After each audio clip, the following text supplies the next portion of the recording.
Hey everyone, it is me, BDB, and I am here to talk to you about a very highly anticipated anime that has had its first episode already.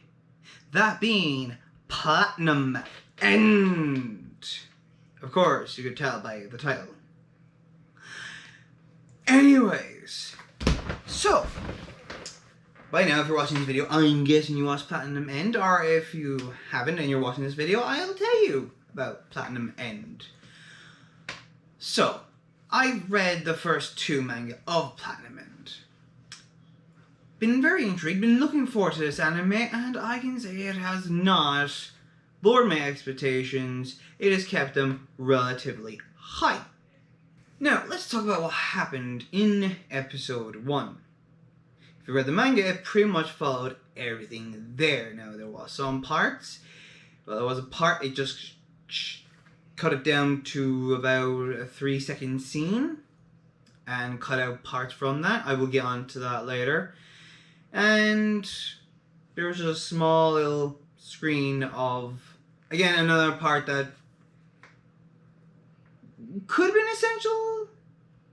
It would have added to it, but you know, them leaving it out didn't take away, but I do believe the other scene did. Anyway, we start off with seeing all these angel statues, and then it goes close up to this drawing, which we find out later on was drawn by the main character, Mirai. So we see we're in a school and everything. Our main character Mirai is there. Everyone's talking. And Mirai goes away to the store. He's about to steal a melon bread. Doesn't. Goes to the top of a building and throws himself off instead. Doesn't hit the ground, no. Of course not.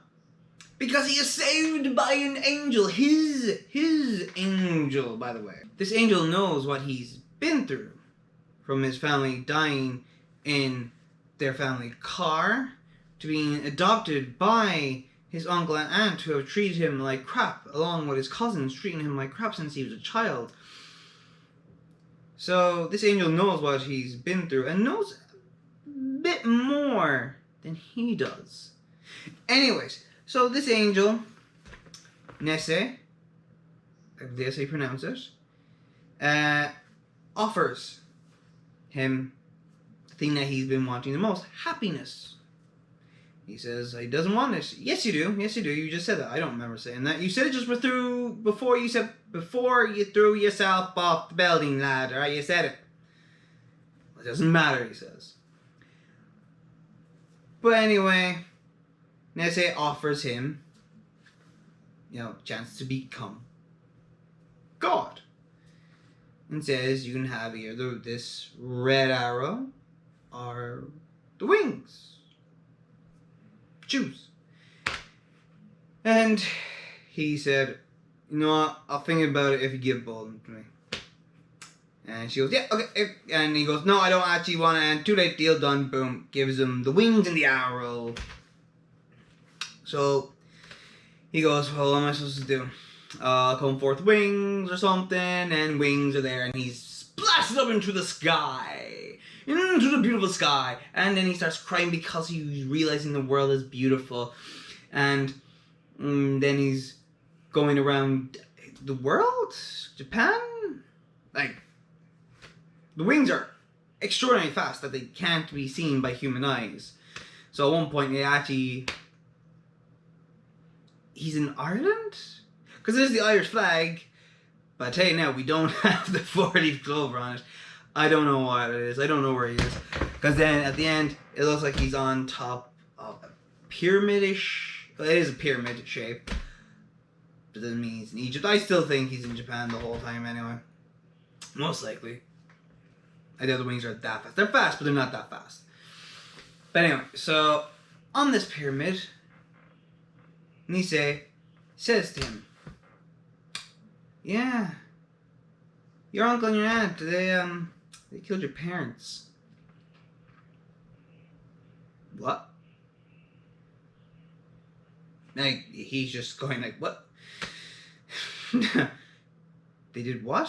This can't be real. Well, why don't you use the red arrow and ask your aunt, or Obasan?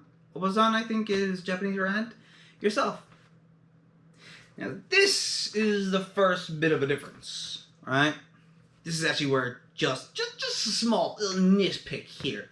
Because when he walks in the anime, she says, "Oh, Mirai, you're back." She's trying to light her flag and everything. "Go out and buy me a lighter." That does not happen in the manga. What happens? He walks in, he actually comes up behind her, and she says, "You're late and you sneak up on me, you little creep." Now,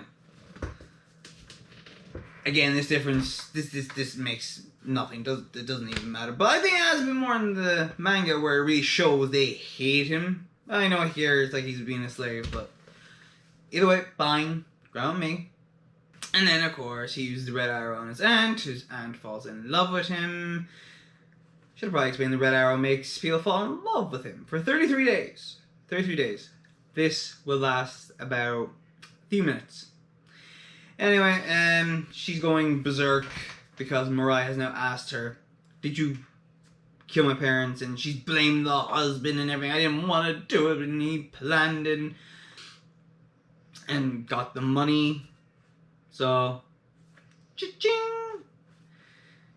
Because the money was being left to the brother and sister. Once the brother was out, the sister would get all the money, so... And then the uncle walks in, and she starts going at him, and he's saying, "Why are you saying this in front of him?" And Mirai just breaks down crying, saying, "You're the ones that should have died." And, well, since the aunt is now in love with Mirai, and will do anything for him because she is so sorrowful and apologetic to the point where she knows she deserves death, she goes away and gets a big fuck off butcher's knife. I don't give a crap, that's a butcher's knife, and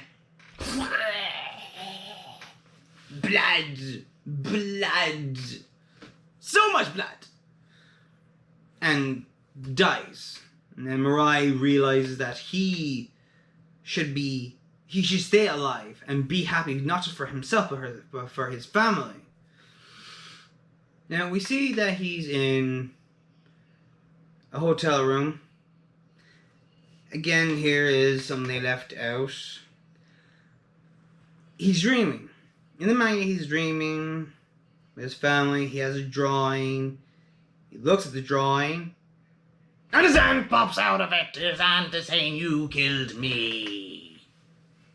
When she didn't. She committed suicide. Because she loved Mirai so much. But we don't get to see that in the anime. And we don't get to see another part in the anime. So, Nisse is saying, just go and get your uncle to kill himself. You'll get the money. It is your money. You are their adopted kid and everything. And, of course, Mirai is like, "It's not that easy to kill." "Yeah, it is. You have a white arrow as well, not just a red one." And, of course, he doesn't want to do it. Now, what we don't see in the anime is that they actually watch. They look at the TV because there's an interview going on with a comedian. Hell, the comedian even has a name. Tonma. And what do they see with Tonma? An angel. And only god candidates can see other god candidates' angels. And Tonma is on it, is being interviewed because of a lot of romance going on in his life. Once the interview's over, we go into his limo, where he's having one massive orgy. Just him and little girls. And then we see this hero-like figure open the limo door and then shoot the white arrow.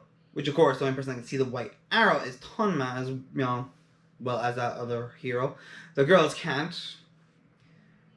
And once Tonma is dead, all the girls come out of their senses because he used a red arrow on every single one of them.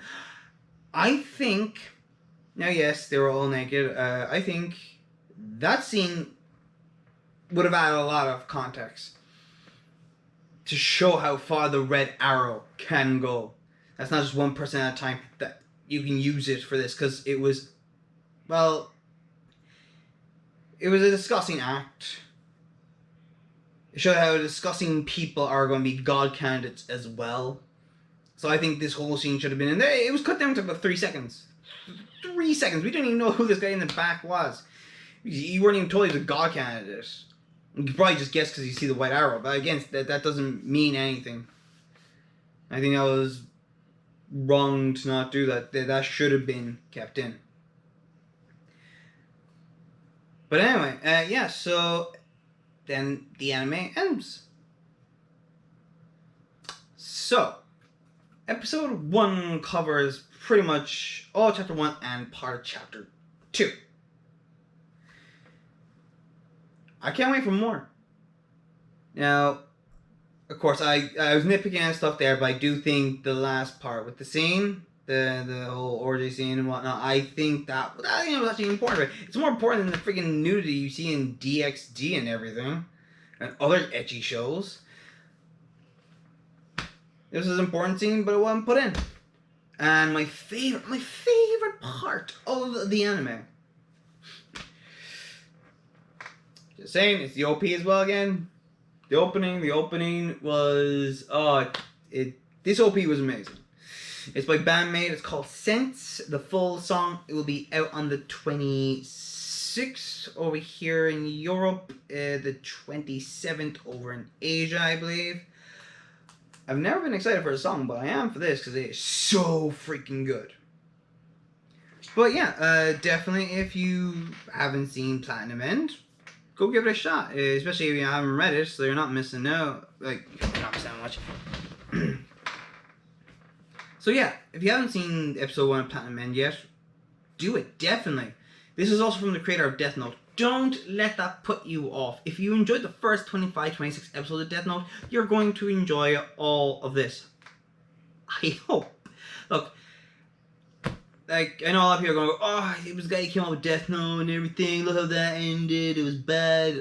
I think this won't end the same.